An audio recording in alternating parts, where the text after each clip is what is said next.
jaa ngeen jëf nuyu nañ leen yéen téléspectateurs yi heure bu baax bi jot na comme ni ñu koy baaxoo di defee semaine bu ne altine ba alxames ma ñëw ànd ak Merry Beye Diouf yaatal li xew ci biir internet bi semaine bi nag metti na Merry sànq ba tey mi ngi ñaxtu ndax nee na semaine bi dafa metti woon quoi yu metteeg yu ñaaw wala yoo xamante ni vraiment yu garaaw rek la gis ci internet bi quoi dafa yéeme ah. waaw xam nga man nag. parfois nag da ngay am semaine yu mel noonu quoi. waaw joli cœur la te man je n'aime pas quand il y a trop de problèmes moo tax ma doon ñaxtu naan vraiment 2020 daal année bi war na mën a jeex ndaxte problème yi bëri na te fu nekk lay daal di génne mais balaa boobu rek ma daal di nuyonteeg yéen suñu ami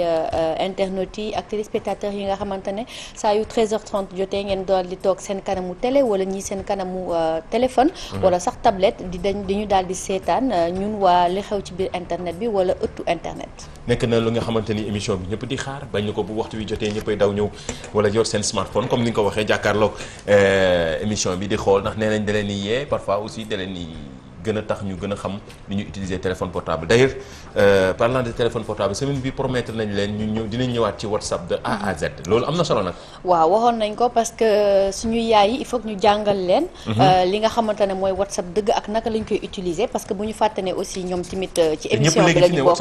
voilà suñu yaay suñu pap donc si émission yi si semaine bi dinañ si ñëwaat en long et en large wax nañ naka ngeen di utiliser statut yi naka ngeen di bloquer naka ngeen di boo leen bañee sax ñu ajouter leen ci groupe yooyu yëpp am na ci WhatsApp bi. ma ne li ma ci gën a neex mooy parfois yenn message yi nga xam ne doo ko gis. waaw. ay sa jabar bañ a gis sa yenn message yi ni ngay bloquer sa WhatsApp. yooyu man du ma ko fi wane de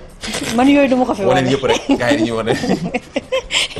déggal gars yi naan ma yu bon rek ngay xalaat yow. mu ngi noonu man maa ngi waxee yu baax yi moom xoolal gis ngeen fi muy xalaatee. non parfois yooyu dafa baax parfois ni ngay nëbbee sa message WhatsApp yi ak parfois ni ngay espionner tout. mais pour lan nëbb. pour lan ngay nëbb. mais mën naa contrôler sama téléphone jabar genre di ko contrôler. mais pourquoi alors que la confiance est là. oui confiance ak téléphone portable jamono ji ñu nekk nii amul confiance amul dara da ngay contrôler lépp lu am solo la loolu lañ leen di dégtal ci semaine bi incha allah dinañ ci ñëw gën ko yaatal semaine bi yëpp tout au long de la semaine. dinañ ñëw après lundi mardi mercredi ba jeudi. wax leen WhatsApp yi c'est important. parfois li xew ci internet bi yu ci bari ci téléphone portable lay jaar. léegi nag balaa ñoo dugg ci gën a compliqué yi nañuy jaar ci téléphone portable yi WhatsApp yi te WhatsApp dafa xew statut WhatsApp yeeg yooyu yëpp am na solo keroog nag bàyyi nañ fi benn affaire bu garaaw. waaw mooy ba xam na mën nga toog sa téléphone fay ko 24 heures. 24 heures yooyu indi na coow nag lu rëy ci réseaux sociaux yi. ndax émission bi day continuer ci internet bi. waaw émission bi c'est avant pendant et après donc bi ñu fi toogee jeudi daal dinañ leen poser benn question di leen laaj ndax vous êtes capable de tëj seen téléphone pendant 24 heures mais daal débat bi mi ngi mel ni tulleeg ci réseaux sociaux yi ndax bu ñenn ñi ne mën nañ ko def am na ñeneen ñoo xamante ne nañ et la plupart sax. nee nañ ñoom xel xalaatu ko ndax am na ñoo xamante ne si seen i téléphone la ñuy liggéeyee am ñoo xamante ne nee nañ seen téléphone fay sax seen xel du dal. mais am na ku ci ne parents yi dañ ko war a appliquer ci kër yi. bu ñu ñëwee dugg si rek seen doom yi bu ñu dugg see ay à partir de 22h ñu fay seen téléphone. xanaa parents yi ñooy njëkk a fay téléphone yi. waaw mais mën na ne kooku idée boobu dafa ko wax man sama xel dem ci. waaw mën c'est na ne vrai de bon on peut y penser. gis nga yaa ngi commencé defanteeg parents yi déjà kii dafa joxe solution rek. non déedéet yaa ngi naan parents yi ki gis seen bopp maanaam waaye parents yi kilifa su ko neexee moom mën na xam li muy xam di def lu ko neex téléphone portable mais xale yi nga xam ne boo dugg see kër yi ñoom ñëpp kenn waxatu mag kenn waxatu kenn Ndiaye actuellement c'est l'éducation par l'exemple la ñuy def donc balaa ngaa tere sa doom njëkkal fay sa téléphone. si dañuy gis comportement dañuy voilà gis comportement bi comportement de l'adulte. dañuy gis comportement bi c'est-à-dire yi ngay bañ sa doom tonton mag yi ñoom mënuñu ko def dañuy dem làqatu ji yor seen téléphone mais tonton mag nga wax sax ñeneen ñi parfois dañuy am jabar am ay yeneen da ngay dugg téléphone yor sa téléphone fee di wax may jàngal fi xew la rek yii de xaw ma ko woon nii laa bëggoon nga démarrer ak reetaan relax ndax information yi ñu nar a ñëw. waaw information yi de moo tax ma xaw a diis nii sax ndax ay information yi daa diis. daa diis donc ay waxu téléphone ak yooyu pour nga xam. voilà à chaque fois bu ñu wàccee jeudi daanaka réseaux sociaux yi day yëngu. avant Sénégal moo doon yëngu mais bi la yoon Sénégal yëngu na monde bi yëngu na affaire daal doy na waar. mais daal li gën a yëngu ci week-end bi moo di li nga xamante ne moo di immigration clandestine bi. ak faatub xale yooyu nga xamante ne nii ñoo nga dëkk pour la plupart ñii Pikine ñii Ndar. mais Ndar ci Pikine dafa xam na Ndar dafa am benn quartier bu tudd Pikine. waaw Pikine waaw. mais week-end bi yëpp statut WhatsApp yi ku nekk di ñu envoyé li nga xamante ni moo nekk fële li xew fële ca Ndar. et puis ay jeunes yi nga xamante ni ñu ci bari dañu yëngatu ci mouvement nawetaan. d'ailleurs image bi def na tout réseaux sociaux yi. ci week-end bi mën nañ leen ko dégtal ngeen seetaan ko te ñëwaat.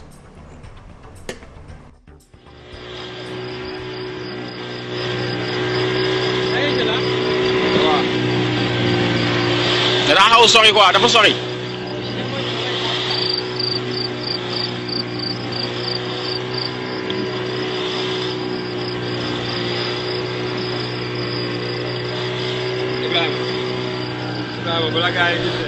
mais fu ne lañ gisee image yi ci TikTok yi fu ne ku ne partagé gis image yi nga xamante ni aussi partagé nañ ko mooy bateau bi nga xamante ni wala gaal gi nga xam dafa explosé en pleine mer gis nañ ni ñëpp di ko ñaawlu ay nit ñu bari wala ay ndaw ñu bari ñàkk ci seen bakkan. waaw daanaka lu mat ñetti téeméeru ndaw yoo xamante ne ñoo jëloon ñaari pirogue ñaari gaal daal di ne dañuy dem fële ca Barsac. donc plus de 150 morts la ñuy daal di dénombré ci jeunes yi te Mamadou li ci gën a metti mooy ay ndaw la c'est-à-dire ay 85 86 ay 87 ay xale yu ndaw lañu comme ni nga ko waxee mouvement navétane bi am na ñu si bokkoon. am na ñeneen ñoo xamante ne tamit ay nappkat lañu woon dañ doon dem gaal di dem di nappi ji jën ak yooyu. donc mu daal di nekk lu metti lu tubaab di wax hécatombe lu tubaab di wax journée noire sax lañ koy mën a tuddee parce que c'est quand même la jeunesse sénégalaise moo xamante ne moom mooy nekk di sacrifier wu nii. di dee ci loo xamante ne nii voilà ñu ngi koy dem di wuti ji à ce propos sax d'ailleurs suñu président Macky Sall daal dina def li nga xamante ne mooy benn tweet pour daal di déplorer la situation mais carrément réseaux sociaux yëpp ñi ñëpp ko def ci biir réseaux sociaux yi. min na ko saa yu situation amee ci muy xew fii ak bitim réew moom président Macky Sall day def benn message daal di koy posté ci internet bi ci ñu koy suivre ci réseaux sociaux yi bari na surtout tweetam bi nga xamante ni dafa nekk tweet bi nga xam ne suivre actualité tweetam bii nag bi mu ko defee jël na coow ci réseaux sociaux yi ndaxte ku nekk dafa jël daal di commenté wane sa naqarlu jeunesse bi nga xamante ni gis nañ ni ñoom ñëpp a ngi gàddaay fi mu ne nii delluwaat fas yéene faaw naaw ba dem kaaw loolu moo ko ñu ni jaar ci géej gi yëf yi nag nekk situation boo xamante ni ñëpp a ngi koy déplorer ñaanuñu ko yàlla suñu jeunesse bi nga xam ne moom la ñu yaakaar. wax naa ko ay ndaw ñi nga xam ñu ngi doon yëngatu ci mbirum mouvement navétane fële ca Saint-Louis ca Pikine gis nañ post yi nga xamante ne waa Ndar ñi ngi ko doon def démb ci week-end bi ci réseaux sociaux yi ku nekk di ñaawlu li nga xamante ne moom la ndaw yi jógte te du Ndar rek ndaxte seetlu nañu aussi ba Mbour gis nañ ni temps yi yëpp ay actualités yi nga xam ne moom la ñuy jàllale fii ci télévision Futurs Médias waa Mbour yi ndaw ñi nga xam ñoo dëkk ci gox boobu ku nekk ngi jéem a ñu ci jàpp ñu bari ñu fexee dem kaaw loolu nag créer loo xamante ni vraiment mbirum immigration clandestine coow lu ñëwaat mu nekk loo xamante ni actuellement mu nekk actualité ci réseaux sociaux yi. d'ailleurs sax am na benn internaute boo xamante ne dafa daal di tweeter ndax nee na daaw ci heure bi le 6/12/2019 si la amoon 63 migrants dont 13 sénégalais yoo xamante ne dañu gaañu woon ñoom it ci gaal mooy ba ñuy dem Mauritanie. un an après mu rappelé ñu waat que ne la même situation aujourd'hui le 25/10/2020 le président a à peu près fait le même tweet. donc ñu koy ŋaññ di ko naqarlu di wax dirigeants yi ñu daal di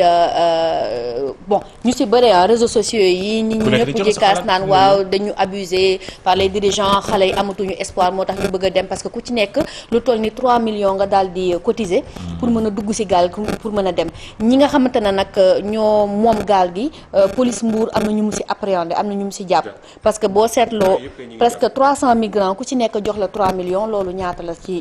la ci xaalis. donc loolu yëpp ñu koy ñaawlu di aussi présenter suñuy condoléances nos sincères condoléances aux familles ndax indi na ay conséquences yeneen yoo xamante ne comme sànq ñu ngi ko doon wax ci revue de presse bi am na ko ñu yëgal ne que doomam dafa faatu. moom ci saa si la def ci saa si la faatu. lu yéeme la lu triste la vraiment doo xam sax looy wax à la limite. fi mu ne nii en tout cas réseaux sociaux yaa ngi fees dellu ku nekk récépissé bi mel ni jàmm. ci Dakar naa bu baax ci réseaux sociaux yi ku nekk surtout waa Ndar ñi nga xamante ni ay lu tolloog jeunes yu bëree bëri plus de 20 jeunes yoo xamante ni ñàkk ci seen bakkan. nekk na lu compliqué vraiment di wax rek doo xam sax. lu xew ci internet bi la actuellement ci week-end bi fii ci Sénégal moom en tout cas actualité bi moo gën a fës ci réseaux sociaux yi surtout ci internet yi site d'information yëpp ñëw nañ ci rawatina IGFM def na ci gëstu bu am solo bu IGFM mooy site d'information bu télévision Futurs Médias wala bu groupe Futurs Médias www.igfm.sn ci mbirum immigration yooyu nga xamante ne lëmbee na internet bi ci week-end bi leneen li mooy day même toujours ci même sillage bi la rek yëfi internet yëfi téléphone portable yëfi réseaux sociaux yi yëfi nag tamit lëmbe na àddina mooy li xew France mais lan moo xew France ba comme ni ma maire bi wax ne ma gis naa ci réseaux sociaux yi ku ne di wax rek waxi France lan moo xew France. France daal yëngal àdduna bi parce que dafa daal di Macron la daal. Macron moo indi lépp ndax dafa daal di ne léegi dañuy permettre seen ndaw yi ñu daal di def li nga xamante ne moo di caricature soo déggee caricature nag mooy dessin yoo xamante ne dafay daal di. exagéré trait wu nit mais moom daf ko jubalee si ki nga xamante ne moo di Mouhamed sallallahu alayhi wa sallam di suñu prophète. Donc à la suite nag de cette déclaration mu am ay pays arabes yu bëre yoo xamante ne dañu daal di mer daal di ne Macron mi am na si kenn sax mi ngi tudd su ma fàttewul Rod tur bi. Rodgan donc moom moo daal di def benn tweet daal di ne est-ce que président Macron amul lu ko dal wala feebar par rapport ak li muy daal di wax si la loolu nag daal di provoqué ki nga xamante ne moo di Macron daal di ne nag comme demee na noonu léegi moom seen ndaw yi sax dañ leen di jàngal naka la ñuy defee ay caricature affaire bi nag voilà au nom de la liberté d'expression affaire bi nag jur yu bëri jur na lu bëri ndax si mbiri président la mbiri autorité la yëf yi jaxasoo ba fi ne ni monde bi ñëpp a ngi kaas ba gis nga lii xewee ci yenn dëkk yi ci àddina dëkk arab yi nga xamante ne ay dëkk jullit la ñu jàppee coow li daal en tout cas jaxasoo na ba doo comprendre fi mu ne nii fan la coow li fas yéene yem ndaxte ñi ngi ŋàññi France ñi ngi ŋàññi président bi ci kàddoom yooyu nga xam ne di ko jël ñenn ñi ne dafay ŋàññi l'islam yëf yi toll foo xamante ne actuellement ci réseaux sociaux yi muy internet yi ku nekk ngi ci yéey di yàbbi gannaaw Twitter beeg message am bi nga xamante ne moom président bu France joxe na ko image yi gis naa ko ci réseaux sociaux yi muy wane ni soxnaam ñu ne moo wax ne hijab dafay tiital xale yi yeneen ñi defal image bi pour tontu wax jooju nga xamante ne wax nañ ko ndaxte dañu jàpp ni hijab dafa war a gën a mën a yee xale yi wala indi ci yeneen lu gën a yànji moo gën a mais gis naa image yu Facebook yi tamit ku nekk di changer ku nekk di gën a mu nekk benn campagne bi nga xam ne actuellement dafa xew ci Facebook. waaw à la suite de ça parce que dafa am benn mouvement aussi boo xamante ne mooy boycottons tous les produits français te loolu dafa daal di topp ci li nga xamante ne mooy conséquence li donc réseaux sociaux yi tamit Facebook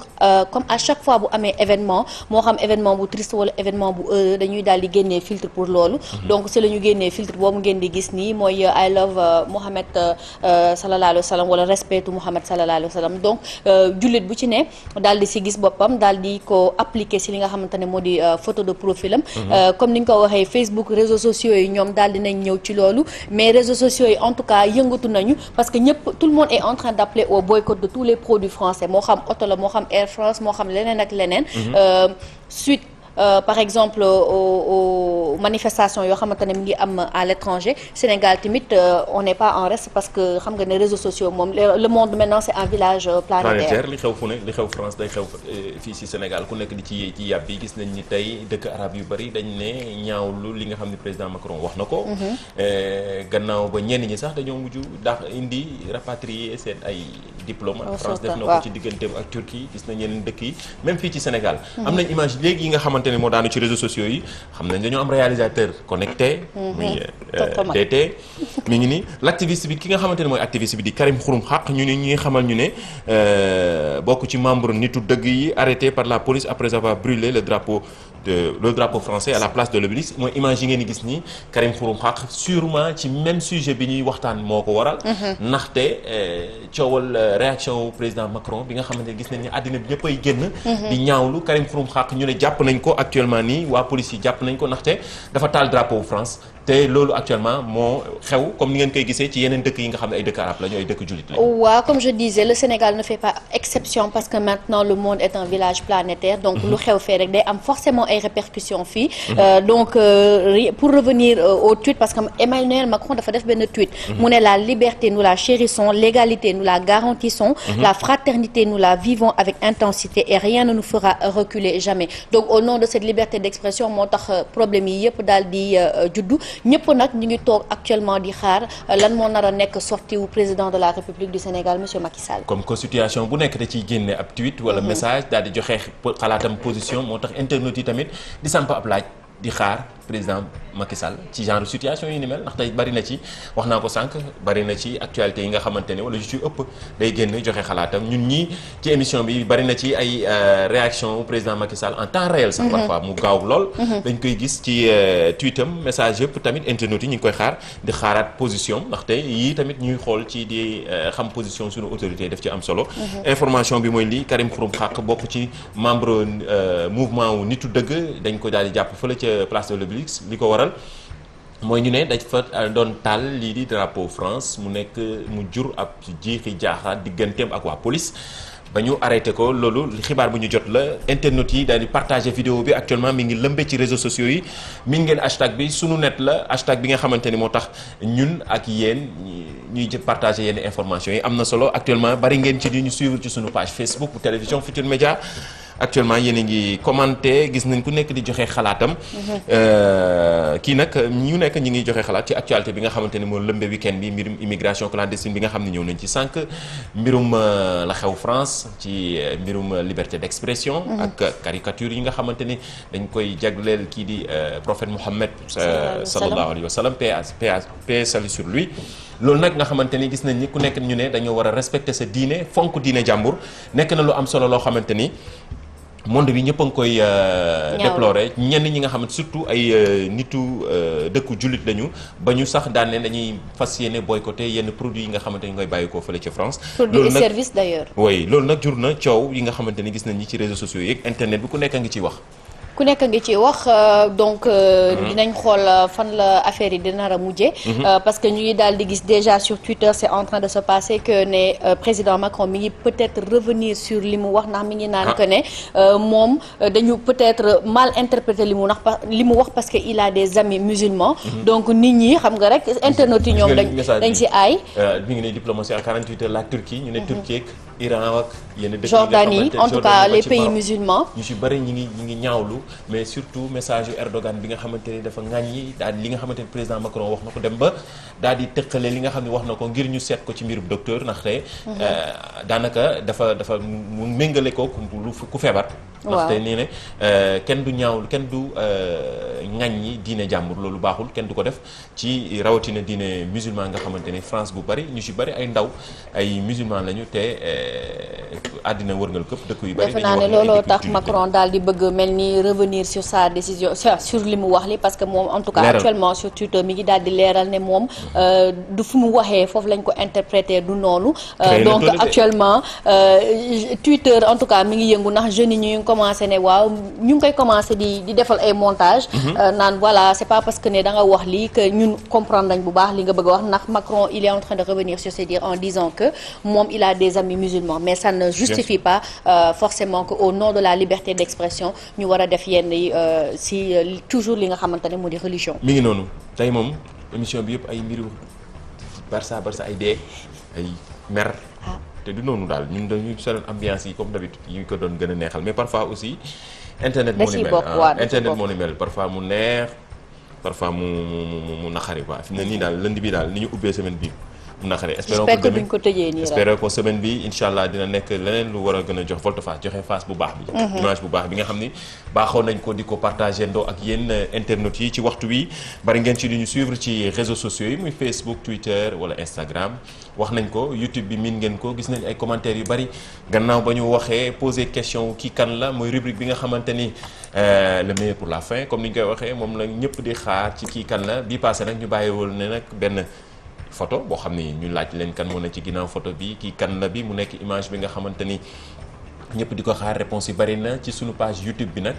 gis nañ ni ñëpp a ngi ci nekkoon di commentaire xam naa ni moom dinañ ci tànn kenn wala ci semaine bi ñu tànn ci kenn mu dem fële ci Djily CSB nekk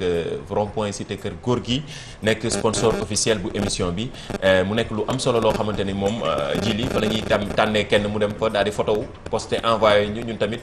ñu partagé Djily mooy suñu sponsor officiel bu émission li xew ci biir internet bi nekk rond-point cité kër góor gi mel. waaw cité kër góor gi boo bëggee lépp li nga xamante ne moo di appareil Samsung avec une garantie de 24 mois boo fa demee di nga ko daal di am. waxuma la nag li nga xamante ne mooy appareil électroménager moo xam frigo frigo moo xam climatiseur comme actuellement ba léegi ñu ngi ci tàngoor gi boo leen fa demee en tout cas di ngeen ko fa daal di am bu nekk cité Kër Góor bi wala aussi bu nekk Colobane. am na Colobane am na Parcelles Assainies si boo leen bëggee ay clim ay frigo réfrigérateur yi wala lépp loo leen soxla loo xamante ne matériel électronique la ay téléphone portable yi Samsung yu bees yi yëpp ma nga rond point cité Kër Góor gi chez Djily leneen li mooy ñu ñëw ci rubrique bi ñëpp di xaar. waaw mooy kii kan la lii lan la. kii kan la lii lan la wan ñu image bi passé bi ñu fi bàyyi woon jeudi gis naa vendredi samedi dimanche ku nekk di ñu postel di joxe sa réponse man yaakaar naa ne gars yi dañu ko trouvé nag mais gars yi nag dañoo dégg de. waaw gars yi dañu dégg yow tamit dañu mën a am na nag ñu juum am na ñu foogoon ne ay benn juum waaw ay sëñ Gaynde Fatma la mais majeure partie bi quand même ils ont trouvé te tamit boo xoolee kanam bi nga xam ne kanam bi taxut a changé noonu. donc ki ñu leen indi loonu mu nekk actuel xalif général des Mourides waaw moom mooy. am na solo waaw am na solo bu baax mooy borom mbégte mi. ñëpp xamee ko mi ngi nii Serigne Mountakha borom mbégte mi nga xamante ni gis nañ ni tey gars yu bari dañoo trouvé affaire bi nag. waaw gars yu bari moom dañ kaa daal di trouvé dañoo trouvé affaire yi gars yu bari dañoo man nag yaakaaroon naa ne gars yi dañu ko trouvé rek gisoo keroog moom fi bàyyi naan ne bii mooy bu saf bi. non yow yaa ngi kontaan keroog. yaa ngi kontaan bii gars yi dañu ko gaaw a trouvé mais bii gars yi joxe nañ réponse bi de. yaa ngi kontaan foogoon nekk ne instant bi kenn du trouvé mais quand même. waaye ñi en tout cas ñu mu ngi noonu mooy li nga ki nga xamante ne mooy réponse bu baax bi wax nga ko mairie. Serigne Mountakha li nga xamante ni mooy xalif général des Mourides yàlla guddal fanam. nekk koo xamante ni mooy borom mbégte mi moom lañ ko jagleel. yàlla guddal fanam en tout cas gis nañ ni message yi muy suñu page Facebook Twitter Instagram ñëpp a ngi doon envoyé message pour wax ñu un peu historique am mais surtout rappeler ñu ci kilifteef gi mu doon mais surtout ni muy représenté ñu am taxawaay bu am solo ci mbas mi. nga gis ni. vraiment gis nañ ni daal gars yi message yi bari na suba daal nañ ci tànn kenn. surtout ki nga xamante ne Ndiaye ki nga xamante ne moo di Adama Sarr parce que moom daal dinañ ko ràññee bu baax ci suñu émission bi ndax moom daf ñu daal di defal li nga xamante ne moo di bibliographie sëñ bi ba ci def ko en 4 parties. donc moom tamit ñu koy jaajëfal. gis naa am na ku def 4 parties. moom la Adama Sarr la am na kenn ku ci YouTube bi aussi gis naa ku def ku bind livre Adama Sarr la moom la waaw bu suba sax kooku waaw bu suba dinañ ko daal di partager parce que elle a vraiment donné toutes les informations nécessaires parfois presque une bibliographie complète de li nga xamante de ki nga xamante ne moom mooy suñu actuel xalif général des Mourides. donc Adama demain inchallah dinañ ñëw si yow comme ça ñu daal di wane tweet yi ak parce que moom fépp la nekk moom ma nga Twitter moom daal fu lu xew internet nekk rek moom mi ngi fa bari na ci nag ñu mel noonu la ñoo xam ne ñu ñuy toppee fu ne ñuy topp télé bi di ñu suivre ci télé bi di ñu suivre ci réseaux sociaux yi fu nekk di ñuy jéem a jot ñun tamit ñi ngi gis message yëpp de bu baax dañu yaakaar ne gars yi gisuñu ñun ñi ngi gis de ñi ngi gis lépp mairie dafay teg parfois copier ay message fekk gis nañ ko yàgg na daf ñuy envoyé waat message waaw gars yi ci ginnaaw équipe digitale bi tamit ñi ngi def liggéey bu am solo message yëpp ñu koy envoyé ñu ngi koy gis donc di leen jaajëfal yéen ñi nga xam ne gis nañ solo si ngeen jox émission bi li xew ci biir internet bi gis naa commentaire yi gars yi nee nañ dañu bëgg émission bi parce que yu ci bari lañ ciy jàng gis nañ jaajëfal nañ leen ñu nag yéen ñu ne bokk émission bi waaw seen émission la tur bi day changé saa yu ko neexee bi rek la mooy seen émission boo xam ne parfois dañuy changé li ci internet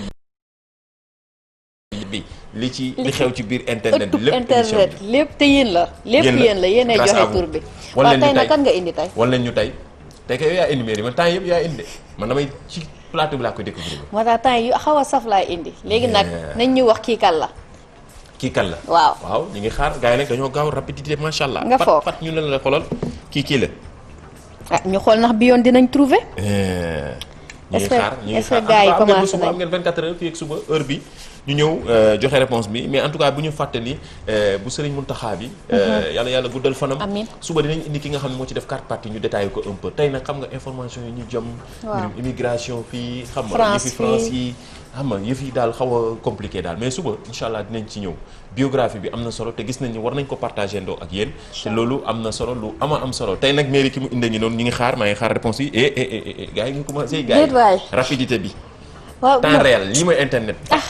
léegi kon bàyyi naa la kon léegi del trouver mais gars yi dañoo efficace de léegi del trouver kon del trouver man su ma trouver benn ba ma foog na ne dina saf rek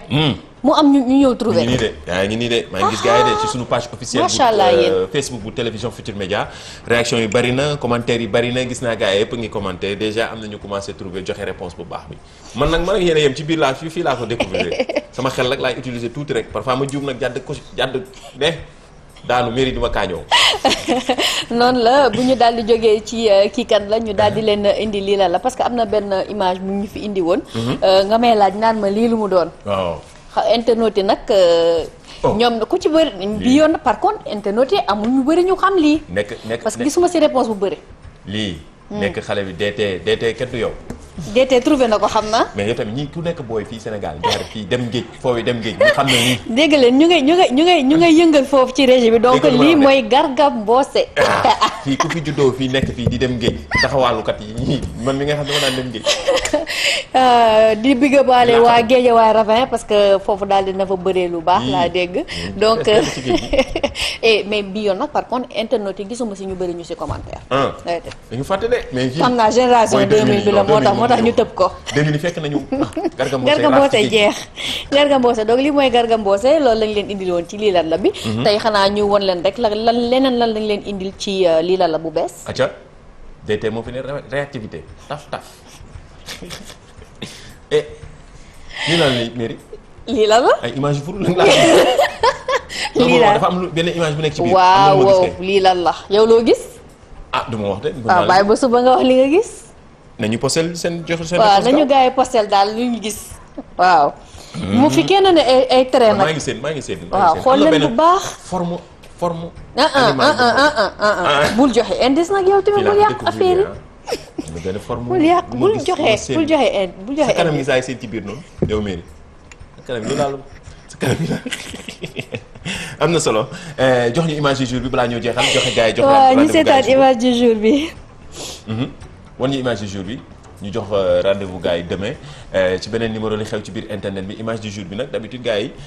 ñoom ñoo la koy proposé envoyé la ne la lii lu tax danañ ko def image du jour lii nag moom gars yi ñoo ñu ko envoyé. wan ñu ko hashtag bi miin ngeen ko sunu net internet yi ñu envoyé lii fàttalikuloo maire yi fàttalikuloo ñenn gars yi seen xale seen ndaw. lii mooy feeru joolaa. feeru joolaa la tudd feeru joolaa lii fóotkat yi lii lañ doon utiliser pour passer. mais fóotkat yi su ñoom yaay dañ ko doon utiliser kanam. waaw moo tax ma ne fóotkat yi. ñi doon fóot lii ak te mu am ginaar bi nii ci kaw. am nag ñu ne waaw am nag ñu ne bu dee yow jamono jii ba léegi yaa ngi dund te amoo jëkkër. nga wuti jëkkër jot na de bu passé wulee. du man maa ko wax de. internet. comprendre na c'est-à-dire dañ ne bu fekkee woon nga jamono ji waaw ba léegi nii amagoo jëkkër. waaw donc war nga dem jëkkër. passé na sax voilà man ma teg ci passé na bu yàgg. en tout cas daal image bi. feer bi dama ci am lu ma ci fàttaliku lu yéeme. mooy lan dañ ma ci lakkoon. lakk. waaye xam nga cëppi. waaw. ba feer bi dama caras. kon de dootoo ko fàtte. mais en tout cas image yi neex na am na solo daal gars yi fàttalikuloo mère yeeg paa yeeg yenn yi surtout seen ndaw seen moment de jeunesse. affaire bi nag xoolal ginaar bi bu doon dammoon nii da ngay daal di jël benn fer. nga lifin ko ci biir nga dugal ko ci kii bi pour bloquer ko. waaw jaajëfal naa mère yi lii am na solo de jox leen dig daje ba suba ci beneen numéro jaajëfal téléspectateurs rek internet yi ñu ngi nii ñoom ñëpp a ngi scotché wu di ñu suivre ci page Facebook bu télévision Futurs Médias commentaire yi bari na jaajëfal nañ leen. di leen remercier di leen jox dig daje demain incha allah 13h30. toujours la même heure si seen émission li xew ci biir internet. gis naa commentaire yi déjà yéen a ngi commencé joxe réponse kii kan la bi def leen ci boole leen ci hashtag bi sunu net muy Facebook muy Twitter. dem leen ci YouTube bi ngeen commenté dinañ jël commentaire yëpp daal di koy partagé ndoog ak yéen suba peut-être ñu tànn kenn mu dem ci jëli loowam kadoom wala dara ndaxte en tout cas. bi passé gis naa téléphone portable waaw. Adama Sarr moom jigéen ñi waaw Adama Sarr moom. mérité na ko kaasal Adama Sarr bàyyil jàmm. mais parce que ça fait 2 semaines mooy trouvé. na trouvé incha allah jaajëfal équipe technique bi nekkoon ci ginnaaw ñoom DT moo ñuy réaliser. mooy nga xamante ni réalisateur moom tamit très connecté high level la 3D la. blanc bleu. équipe technique bi waa digital ñu ngi lay gërëm jaajëfal am ci son bi tons am jaajëfal. caméraman yi ak Babacar ak ñoom seen tons am war nga kaa yóbbu ci jilli tamit. waaw moom dina dem. may booy te mu ne ma may booy doo ma yóbbu. jaajëf suba ci beneen numéro li xew ci biir internet bi jaajëf.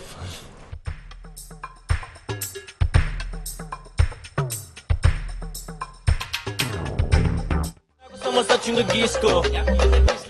door naa la SMS nga vu ko woo naa la téléphone te jëluloo xanaa da nga bëgg a jot sama jikko bu ma yoreel na ma fay weer bi dee na weer bi xaru na fayal bor bi fayal weer bi xaru na